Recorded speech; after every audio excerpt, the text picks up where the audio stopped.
Hari ini kita masih belum bisa bersekutu bersama-sama di gereja oleh karena situasi yang masih dalam perhatian.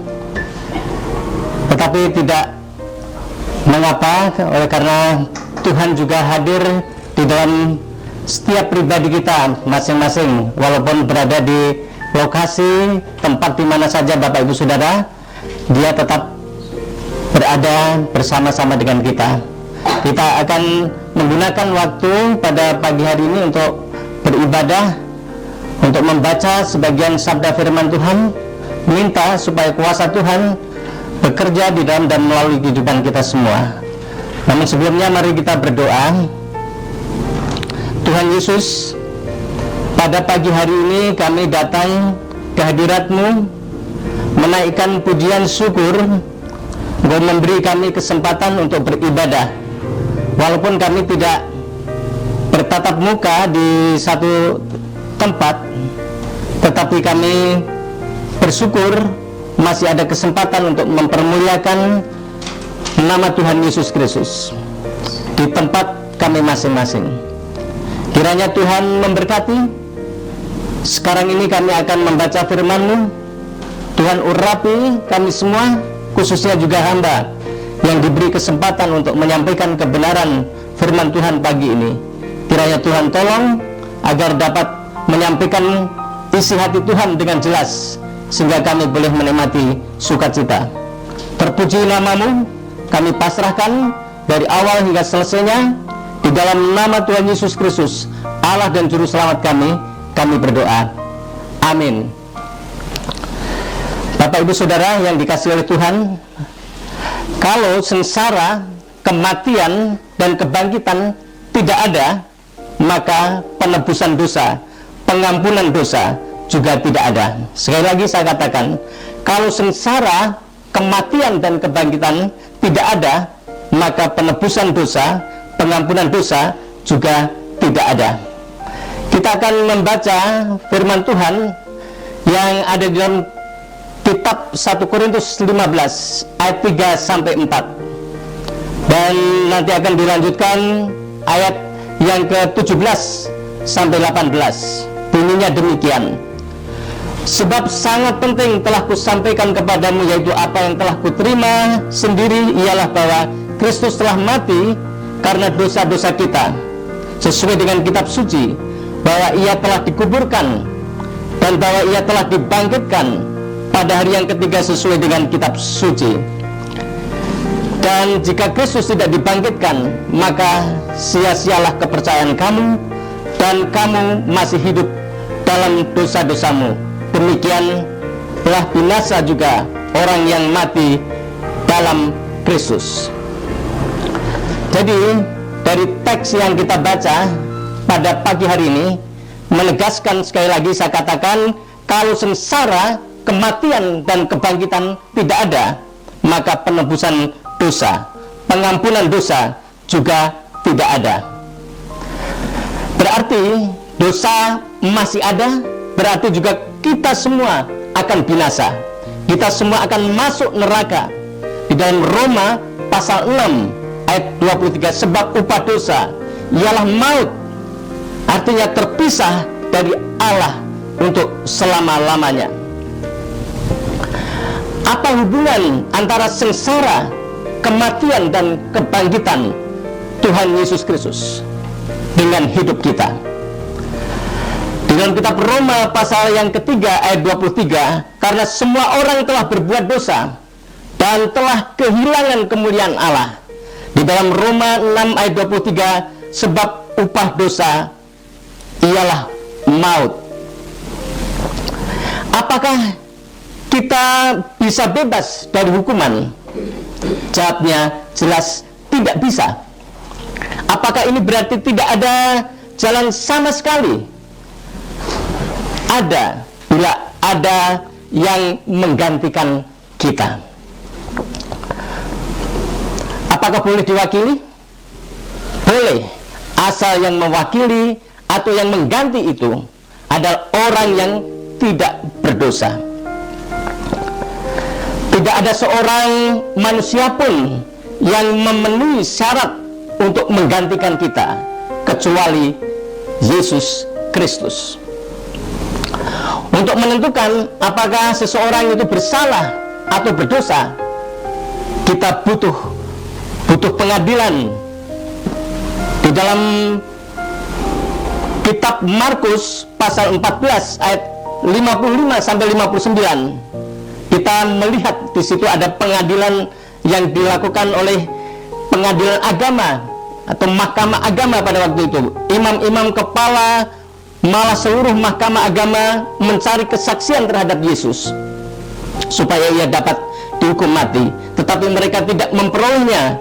Banyak juga orang yang mengucapkan kesaksian palsu terhadap dia, tetapi juga kesaksian itu tidak sesuai yang satu dengan yang lain. Lalu beberapa orang naik saksi melawan dia dengan tuduhan palsu ini.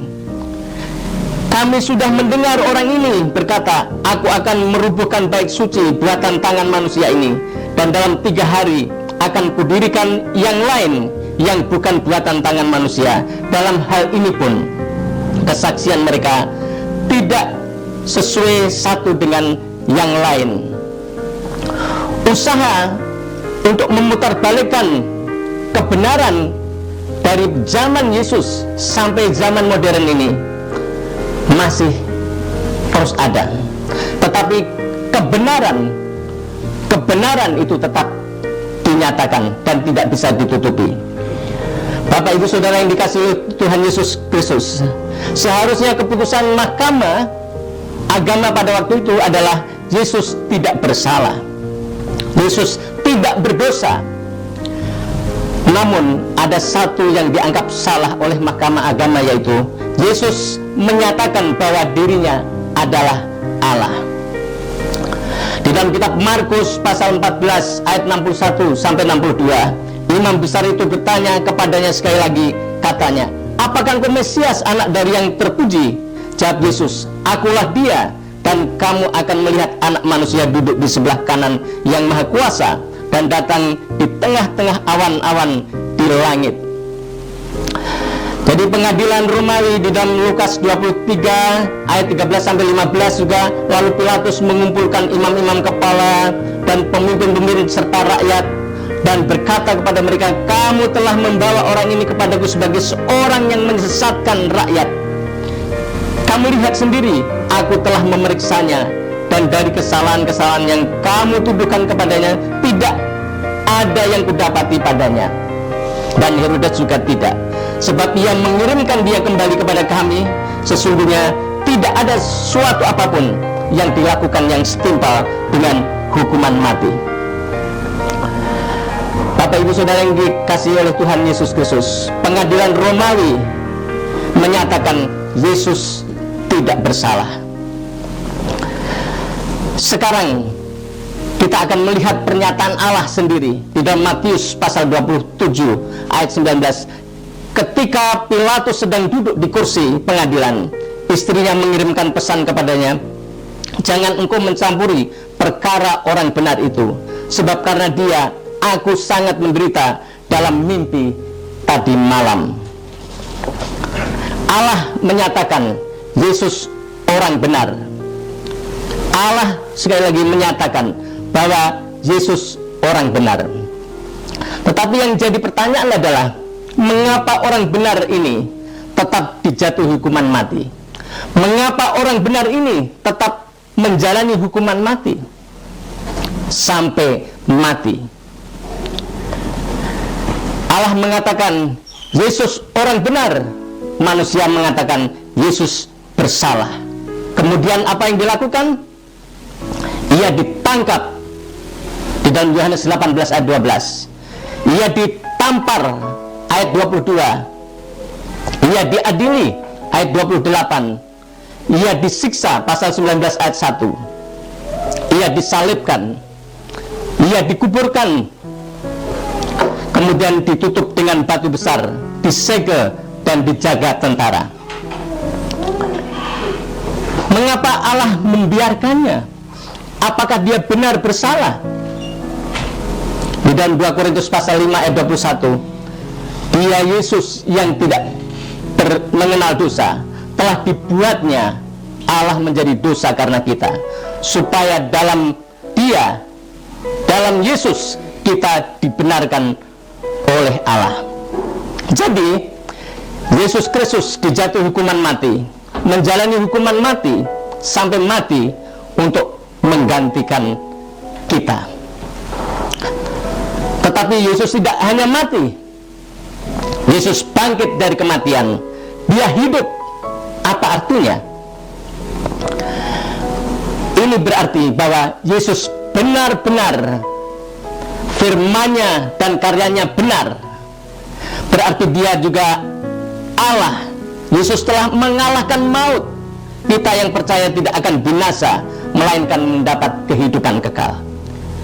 Yesus menang terhadap dosa. Yesus menang terhadap godaan. Yesus menang terhadap tantangan.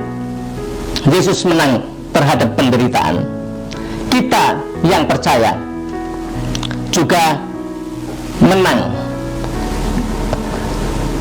Mengapa masih banyak orang yang belum mengalami kuasa kebangkitan Yesus Kristus ini? Karena manusia belum sungguh-sungguh percaya dan menerima Yesus. Masih sering menyerah terhadap dosa, menyerah terhadap godaan, menyerah terhadap tantangan, menyerah terhadap penderitaan, melawan dengan kekuatannya sendiri. Bagaimana kita dapat mengalaminya? Kita dapat mengalami ketika kita percaya dan terima Tuhan Yesus Kristus sebagai Tuhan dan Juru Selamat secara pribadi. Saudara dapat berdoa kalau saudara belum punya pengalaman pribadi dengan Tuhan Yesus Kristus, supaya saudara bisa menikmati pengalaman-pengalaman yang indah bersama dengan Dia. Seperti contohnya begini, Tuhan Yesus, saya memerlukan Engkau, saya membuka pintu hatiku dan menerima Engkau sebagai Tuhan dan Juru Selamat secara pribadi. Terima kasih karena Engkau mengampuni dosa-dosaku. Bentuklah saya menjadi seorang pribadi yang sesuai dengan kehendak Tuhan. Jika saudara belum punya pengalaman pribadi dengan Tuhan, saudara bisa mengambil doa seperti ini, sehingga saudara punya pengalaman yang indah yang Tuhan akan kerjakan di dalam kehidupan saudara. Lalu hadapi dosa, hadapi godaan, hadapi tantangan. Dia tahu pikiran manusia, Dia tahu perkataan manusia, Dia tahu pekerjaan dan keadaan manusia, Dia tahu penderitaan manusia, dan Ia tahu kelemahan manusia. Dan Ia juga tahu orang yang percaya kepadanya, dan Dia tahu keadaan kemarin, hari ini, dan akan datang. Dia tahu semuanya. Oleh karena itu, Bapak Ibu Saudara yang dikasihi oleh Tuhan, serahkanlah hidupmu kepada Tuhan dan percayalah kepadanya, dan Ia akan bertindak di dalam kehidupan kita. Saya tidak tahu keberadaan Bapak Ibu Saudara, karena kita tidak berada di satu lokasi dan Bapak Ibu Saudara berada di tempat masing-masing. Mungkin punya pergumulan, punya tantangan, punya kesulitan-kesulitan. Bahkan sekarang ini juga sama-sama kita sedang menghadapi kesulitan bersama, oleh karena ada virus yang sekarang ini sedang menyebar kemana-mana. Tetapi kita yakin bahwa Allah yang kita sembah di dalam pribadi Yesus Kristus, yang Dia mati, Dia bangkit, Dia hidup, Dia adalah pribadi yang maha kuasa. Dia sanggup dan mampu menolong di dalam kehidupan kita. Kita tidak perlu takut, karena Dia yang punya dunia ini, Dia yang punya kita semua. Mungkin saat ini banyak orang sedang mengalami kepanikan menghadapi situasi kondisi yang sedang kita alami bersama. Tetapi kita yakin bahwa Dia sangat mengasihi kita. Dia mempunyai rencana yang sangat indah di dalam kehidupan kita. Pasti Dia akan memberikan pertolongan yang ajaib yang ada di dalam kehidupan kita semua. Oleh karena itu, serahkanlah hidupmu kepada Tuhan, percayalah kepadanya, minta supaya Tuhan bekerja di dalam dan melalui kehidupan kita setiap saat, sehingga kita punya pengalaman yang indah dengan Tuhan. Ada perlindungan Tuhan yang Tuhan mau kerjakan di dalam kehidupan kita, sehingga kita kuat menghadapi situasi kondisi yang terjadi di dalam kehidupan ini. Kiranya Tuhan memberkati kita semua, dan saya yakin Tuhan melawat kita semua di tempat kita masing-masing. Mari kita berdoa. Tuhan Yesus, kami berterima kasih. Kami mendengarkan kebenaran-Mu dengan singkat, tetapi kami meyakini Tuhan memberkati kami semua. Berbagai pergumulan yang kami hadapi semua, kiranya Tuhan menolong dan memperhatikan, sehingga kami mendapatkan kemenangan yang asalnya daripada-Mu. Terpuji nama-Mu, kami serahkan semuanya ini di dalam nama Tuhan Yesus kami berdoa. Amin.